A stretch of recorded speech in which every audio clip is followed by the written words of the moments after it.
In this episode, we cover the complete history of the Santa Fe Railway, the railroad that would one day stretch from the Midwest to the Pacific and become one of the most powerful transportation systems in the United States. But before the streamlined passenger trains, before the desert main lines, before the name Santa Fe became iconic, there was no railroad at all. There was only a trail. To understand how it began, we don't start with locomotives. We start with wagons. In 1821, traders opened what became known as the Santa Fe Trail. Stretching nearly 800 miles from Missouri to Santa Fe, the trail connected American merchants to the Southwest. Wagon caravans hauled cloth, hardware, tools, and manufactured goods. They returned with silver, wool, furs, and mules. The journey took months. Two main routes developed. The mountain route followed the Arkansas River west before turning south over Raton Pass. The Cimarron Cutoff cut across harsher plains, shorter but more dangerous. Raton Pass was already a proven transportation corridor decades before the railroad arrived. After the Mexican-American War in 1848, New Mexico became U.S. territory. The Santa Fe Trail became a domestic commercial highway. Military supplies moved along it, settlers moved along it. Freight traffic grew. But wagons were slow, expensive, limited. By the 1850s, merchants in Kansas understood something inevitable. The railroad that replaced the Santa Fe Trail would control the Southwest. On February 11, 1859, the Kansas Territorial Legislature chartered the Atchison and Topeka Railroad Company. At first, the name did not include Santa Fe. Officially, it was a Kansas railroad meant to connect river towns to inland settlements. But the founders, led by Cyrus K. Holliday, had a much larger vision. They wanted to replace the Santa Fe Trail with rails. They wanted steel where wagons once rolled. Then came the Civil War. Kansas entered the Union in 1861, but money and materials were scarce. For years, the railroad existed mostly on paper. There were surveys, there were meetings, there were land speculations. But there were no rails.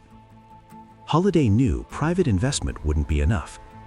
The railroad needed federal land grants, the same system helping build the transcontinental lines. In 1863, Congress granted land to support the project. That same year, the company renamed itself the Atchison, Topeka, and Santa Fe Railroad Company. Now the destination was publicly declared. Santa Fe wasn't just an ambition anymore, it was the brand. The company would receive alternating sections of land along its route, land it could sell to finance construction. For the first time, the railroad had a real path forward. On October 30, 1868, construction began westward from Topeka. Progress was steady. 1870, Emporia. 1871, Newton. And with Newton came cattle. Texas Longhorns driven up the Chisholm Trail were loaded onto Santa Fe trains. Freight revenues surged. But the real explosion came 1 year later. Giddy up there! Howdy, stranger. Oh, steady now. In 1872, the railroad reached Dodge City. This was more than just another town on the prairie. Dodge City became the new epicenter of the cattle trade. After Abilene declined and Newton's boom matured, the cattle frontier shifted westward again, directly onto Santa Fe rails. Hundreds of thousands of Longhorns were shipped out of Dodge City in the 1870s. This traffic generated enormous freight revenue, and that revenue mattered. It funded expansion, it stabilized investors, it allowed the railroad to push aggressively toward Colorado. Dodge City was not just a colorful frontier town, it was the financial engine that powered the next phase of growth. 1970s. After establishing its early network, the railroad pushed toward Colorado in order to reach new markets and compete with other expanding western lines. In 1876, Santa Fe completed its line to Pueblo, Colorado. This was a major milestone because it gave the railroad a foothold inside Colorado and positioned it to challenge competitors for access to the southern Rocky Mountain routes. From Pueblo, the railroad's next strategic objective was control of mountain crossings that would allow access to New Mexico territory. The most important route south was Raton Pass, located on the Colorado-New Mexico border. During 1878-1879, Santa Fe secured the legal right-of-way across Raton Pass and completed construction over it in 1879, establishing a continuous rail connection from Kansas through Colorado into New Mexico territory. This crossing was significant because it replaced the wagon-era mountain route of the Santa Fe Trail with a modern rail corridor. At the same time, Santa Fe became involved in the broader Western rail conflicts, including competition over other Colorado routes. However, Raton Pass became the key strategic victory for Santa Fe in the region. By 1879, with Raton Pass completed, the railroad had successfully connected Kansas, Colorado, Pueblo, New Mexico territory. This established the foundation for its southern transcontinental expansion toward Arizona and California in the 1880s. It also extended eastward to Chicago, creating the primary iron highway from Chicago to Los Angeles, and remains so to this day, but more on that later. February 1878. The race for Raton Pass is won by a single night of shovel work, securing the AT&SF the legal right-of-way over the Denver and Rio Grande. By 1879, the line pushes southwest into New Mexico territory. At the summit, 7,588 feet up, the Raton Tunnel is still under construction. Trains must navigate temporary switchbacks with a brutal 6% grade, the steepest and most dangerous stretch on the line. To the west, right, the Sangre de Cristo Mountains dominate the horizon. To the east, left, the plains fall away into the Cimarron Valley. Descending the southern slope, the tracks reach Willow Springs, quickly renamed Raton. It serves as the primary helper station for locomotives tasked with shoving heavy freight over the mountain. The route strikes out across the high desert, paralleling the ruts of the mountain branch of the Santa Fe Trail. The iron reaches Las Vegas, New Mexico on July 4, 1879. It is the territory's largest trade hub and the debut site for the Fred Harvey dining experience, replacing the greasy spoons of the frontier. The line continues southwest, climbing Glorieta Pass. The tracks are laid directly across the 1862 Civil War battlefield, where Union forces destroyed the Confederate supply wagon train at Johnson's Ranch. At Lamy, the geography forces a compromise. Due to the steep terrain of the foothills, the main line bypasses the city of Santa Fe entirely. The railroad's namesake capital is relegated to a small 18-mile branch line, while the primary tracks bank toward the Rio Grande Valley. The descent concludes at Albuquerque in April 1880. This becomes the central nervous system for the railroad, housing the massive machine shops required to maintain the engines that conquered the Raton grades. April 1880. The arrival of the first train in Albuquerque transforms the 174-year-old Spanish villa into a new town of brick and industrial ambition. But the tracks don't stop at the Rio Grande. To continue the journey west, the AT&SF partners with the St. Louis and San Francisco to utilize the Atlantic and Pacific Charter. The new construction begins 12 miles south of Albuquerque at Isleta Junction. From here, the iron strikes out along the 35th parallel, a route famously surveyed by Lieutenant Edward Beale and his Camel Corps decades earlier. The crews push into the high desert of western New Mexico. In 1880, a remote paymaster station is established to manage the workers. It is named for the company paymaster, David Gallup, and a new rail town is born. By the time the rails reach this point, they are entering a landscape of red mesas and coal-rich canyons. The roadbed then tackles the Continental Divide at Campbell's Pass, a gentle 7,247-foot crest compared to the brutality of Raton, before dropping into Arizona territory. In December 1881, the tracks reach Winslow, a major new division point built near Clear Creek to ensure a steady water supply for thirsty steam boilers. Progress halts at Canyon Diablo. For 6 months in 1882, crews struggle to bridge the 500-foot wide chasm. Once across, the rails race through Flagstaff and Williams, utilizing local timber for thousands of railroad ties. August 1883, the A&P reaches the Colorado River. A 1,700-foot timber trestle is driven into the riverbed, finally touching California soil at Needles. The Southern Pacific waits on the western bank, holding the only path to the coast. For now, the Santa Fe has reached the border, but the war for California is just beginning. August 1883. The Atlantic and Pacific reaches the east bank of the Colorado River, touching California soil for the first time. But across the water, The Southern Pacific has already laid a wall of iron from Mojave to Needles. Their goal is clear: to block the Santa Fe from the Pacific. For over a year, the Mojave Desert becomes a grand strategic stalemate. This is a vast, high-altitude expanse of ancient volcanic flows and open horizons. Between Needles and Mojave, the route climbs the steady, rhythmic grades of Ash Hill and skirts the white salt flats of Danby. To the crews, this is a world where survival depends on the locomotive's water tank. Every drop for the steam boilers must be hauled in specialized cars across hundreds of miles of open basin. The heat is a constant companion, but the beauty is undeniable. The tracks cut through the red rock and Joshua tree forests of the upper Mojave, where the air is thin and the visibility stretches for 50 miles. October 1st, 1884. The stalemate finally breaks. Facing the threat of the Santa Fe building a second competing line across the desert, which would render the existing tracks worthless, the Southern Pacific relents.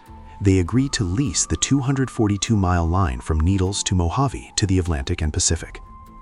With the lease secured, the Santa Fe finally controls the iron across the desert floor. The focus shifts to Waterman Junction, a lonely, critical station on the Mojave River. By 1886, this hub is renamed Barstow in honor of AT&SF President William Barstow Strong. From this desert stronghold, the final assault begins. The engineers look south toward the towering San Bernardino Mountains.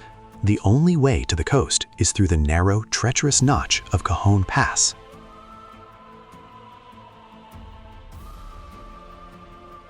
(1885). The California Southern, the Santa Fe's gutsy subsidiary, finally breaches the summit of Cajon Pass. They've carved a path through the Blue Cut, crossing the San Andreas Fault and dropping down a relentless 2.2% grade into the San Bernardino Valley. The Santa Fe has the mountains behind them, but a wall of iron stands in their way at Colton. To reach the Pacific, they must lay a diamond crossing directly over the existing Southern Pacific tracks. The Southern Pacific refuses to move.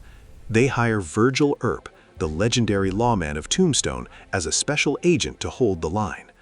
Armed and determined, Virgil and his SP crew park a heavy locomotive right where the Santa Fe needs to build, physically blocking the crossing for days.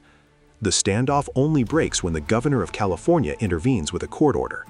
Facing a sheriff's posse and the threat of force, Virgil and the SP crew finally back their engine away. On September 13, 1887, the Santa Fe hammers the diamond into the ground. The monopoly is shattered. The road to Los Angeles is open. The late 1880s. The arrival of a second railroad triggers the Great Orange Boom. Competition between the Santa Fe and the SP drives ticket prices from Chicago down to a staggering $1. Tens of thousands of settlers flood the valley, turning sagebrush into a massive citrus empire. By 1890, the Santa Fe has transformed the region. They established their massive Western machine shops in San Bernardino, which becomes the industrial heartbeat of the line. To feed the new crowds, the first Harvey houses open their doors, bringing white linen and Harvey girls to the edge of the Mojave. As the century draws to a close, the Santa Fe isn't just a railroad, it's a legend. From the heavy coal drags in the Rockies to the fruit expresses of the San Bernardino Valley, the Atchison, Topeka, and Santa Fe enters the 1900s as the undisputed king of the American Southwest. 1900 to 1910. The new century brings an engineering crisis. The heavy transcontinental freight is choking on the 3.5% grades of the mountain route. To break the bottleneck, the Santa Fe constructs the Baleen Cutoff in 1908.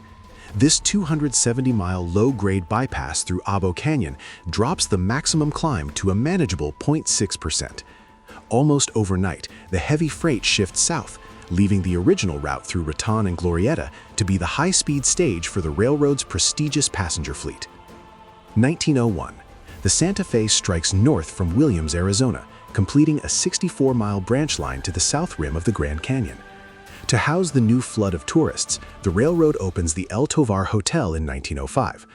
Under the vision of architect Mary Coulter, the Santa Fe crafts a revolutionary identity. Coulter designs the Hopi House, the Lookout Studio, and the Desert View Watchtower, weaving the aesthetics of the Navajo and Hopi nations into the very fabric of the railroad's architecture. This is more than decor. It is a partnership, with Navajo weavers and silversmiths demonstrating their craft in the depots, creating the Santa Fe style that captivates the world. 1927. On the rails, the steam age reaches its peak power. The Santa Fe introduces its first 484 Northern, number 3751. These locomotives are the heavy hitters, designed with 80-inch drivers to haul the massive Pullman cars of the chief at 70 miles per hour across the desert. For the most brutal mountain climbs, the railroad still utilizes the 3000 class 210-10-2 articulateds, jointed boiler giants built to muscle cattle and coal through the desert passes. 1936. The visual revolution reaches its zenith. As the first diesel-electric units arrive, designer Leland Knickerbocker debuts the war bonnet paint scheme. Inspired by the ceremonial headdresses of the Plains tribes, the shimmering red and silver livery flows back from the nose like feathers in the wind. It is the perfect skin for the brand new stainless steel Super Chief, the train of the stars. 1937. Steam makes one last stand for speed. Locomotive number 3460, the Blue Goose, emerges in a streamlined shroud of robin's egg blue and silver. As the only streamlined steamer on the roster, she strikes a 100-mile-per-hour silhouette across the plains, proving that the old guard can still run with the new diesels. By 1940, the Santa Fe has turned the American Southwest into a high-speed masterpiece of art, iron, and indigenous culture. 1941 to 1945. World War II pushes the Santa Fe to its absolute limit. The railroad becomes the primary artery for the Pacific Theater, moving millions of troops and mountains of supplies across the desert. To meet the demand, the Santa Fe takes delivery of the 2900 class 484s, the heaviest Northerns ever built. These 488-ton giants, with their massive 80-inch drivers, become the definitive steam power of the war, capable of hauling heavy troop trains at 100 miles per hour. 1950s. The steam whistles are silenced for good as the war bonnet diesels take total command. The Super Chief becomes the train of the stars, a rolling clubhouse for Hollywood royalty. In 1954, the El Capitan introduces the revolutionary high-level cars, double-decker stainless steel masterpieces that offer passengers a bird's-eye view of the Mojave. Among the millions captivated by this glamour is a man who once sold newspapers on the Santa Fe line, Walt Disney. In the early 1950s, while dreaming of a park in the orange groves of Anaheim, Walt turns to his favorite railroad for a partnership. July 17, 1955. The Santa Fe and Disneyland Railroad officially opens. For nearly 20 years, the iconic war bonnet logo is seen by every guest entering the park. The partnership is so deep that the railroad even helps design the Viewliner, a futuristic miniature streamliner meant to evoke the high-speed style of the Super Chief. 1960s to 1980s. As air travel and interstates threaten the rails, the Santa Fe innovates. They launched the Super C in 1968, the fastest freight train in the world, covering Chicago to Los Angeles in just 34.5 hours. The railroad pivots to intermodal transport, moving thousands of shipping containers on high-speed Z trains. While the passenger service is handed over to Amtrak in 1971, the Santa Fe maintains its freight dominance. The classic red and silver war bonnet is eventually joined by the blue bonnet and yellow bonnet freight schemes, marking the final decades of independence. 1995. After 136 years of pride, the Atchison, Topeka, and Santa Fe prepares for its final evolution. The merger with the Burlington Northern is announced, forming the BNSF. The war bonnet begins its transition into the history books, leaving behind a legacy that built the American West and fueled the imagination of a generation. On December 31, 1996, the independent era of the Santa Fe ends as it merges with the Burlington Northern to form the BNSF Railway. Headquartered in Fort Worth, Texas, this new titan of the rails becomes the largest freight network in North America. Under the modern ownership of Warren Buffett's Berkshire Hathaway, the railroad pivots to the steel interstate, focusing on high-speed intermodal Z trains that carry thousands of shipping containers from the Pacific ports to the heart of Chicago. The BNSF continues to invest billions into the historic Santa Fe infrastructure, triple-tracking the bottleneck at Cajon Pass and maintaining the Southern Transcon as the fastest freight corridor in the world. While the iconic red and silver war bonnet has been replaced by the power orange and black swoosh livery, the railroad still relies on the exact grades and routes engineered over a century ago. Today, from the massive new Barstow International Gateway to the windswept plains of the Belen Cutoff, the BNSF operates as the 21st century evolution of the Atchison, Topeka, and Santa Fe, proving that the route carved out by pioneers with shovels remains the most vital artery of the American economy. While the BNSF commands the heavy freight, the legacy of the Santa Fe is reborn every day through a massive network of passenger rail. In Southern California, the railroad's historic right-of-way forms the backbone of Metrolink, with the San Bernardino and Orange County lines racing along the exact path carved out in 1885. Along the coast, the legendary Surf Line has become a passenger powerhouse, where Amtrak's Pacific Surfliner and San Diego's Coaster offer commuters the same ocean vistas that once framed the windows of the war bonnets. This regional connectivity extends to the Sprinter in North County, which utilizes the former Santa Fe Escondido branch, and the Arrow in San Bernardino, which brings high-tech service to the historic Redlands Loop. Even the urban landscape of Los Angeles is defined by this heritage, as the LA Metro A-Line light rail hums over former Santa Fe tracks through Pasadena. The revival reaches the high desert with the New Mexico Rail Runner Express, which utilizes the original 1880 main line and the historic Lamy branch. Meanwhile, Amtrak's Southwest Chief remains the only long-distance service to still tackle the original high-altitude Raton Pass, preserving the raw experience of the 1879 crossing. In Central California, the Gold Runner, formerly the San Joaquins, carries this legacy forward. Rebranded in November 2025, it operates primarily on BNSF's Stockton, Bakersfield, and Mojave subdivisions, using former Santa Fe trackage to connect the Central Valley to the Bay Area and Sacramento. From the midnight shovel fight at Raton Pass to the high-speed glamour of the Super Chief, the Atchison, Topeka, and Santa Fe did more than build a railroad. It authored the identity of the American Southwest. Today, that legacy is carved into the very landscape of the West. You can see it in the high-speed BNSF freights thundering through Abo Canyon, hear it in the steam whistle roar of the restored 2926 in Albuquerque, and feel it every day on the Metrolink, Amtrak, and Rail Runner lines that still follow the steel laid over a century ago. The red and silver war bonnet may be a memory, but the road it built remains the most vital artery of a nation, still moving at 80 miles per hour. And now the random fact. Did you know the 210-2 steam locomotive was called the Santa Fe type because it was the first railroad to use that configuration? That does it for this episode. May your lights be green on the high iron.